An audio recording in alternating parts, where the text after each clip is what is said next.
Dito, umalis kami sa hotel mga batang 11 kasi kakain kami rito sa Ramen Shingen dito sa Sapporo. Kaya lang, kasi hanggang alauna lang to. Kaya lang, pagdating namin, fortunately, mahaba pa rin ang pila. So hindi natin alam kung makakapasok pa tayo. Pero subukan natin, malay mo. So, simula kami pila kanina hanggang dito. Pero siya naman umabot. Yan pa kami katagal. Dumating kami dito mga past 11 ng gabi. Ngayon mag quarter to 12. Sorry, 12 o'clock na. Pero dito pa rin kami. Almost more than almost 2 hours. Bale magwa 1 o'clock na. Pasok naman kami dito sa pila dito sa loob ng Japanese restaurant on ramen. Pero nakapila pa rin tayo basically sa loob. Kaya nakapila pa rin kami nakatayo.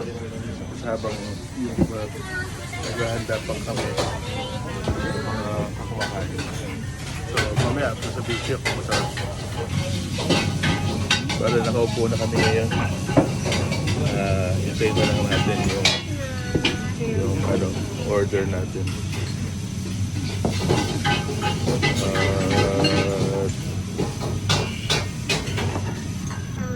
So prepping na sila dun sa ramen na in-order namin.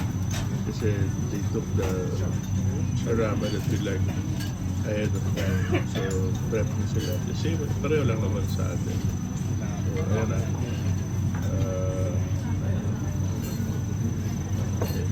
Ito na.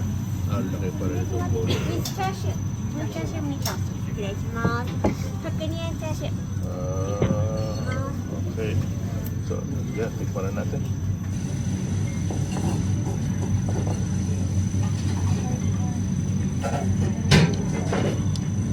Sarap ng sabaw. Kaya mainit pa ito.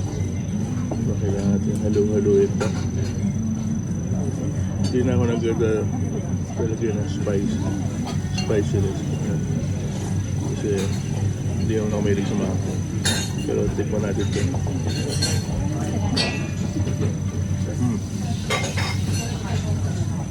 Lasang lasa. Lasa siyang ramen.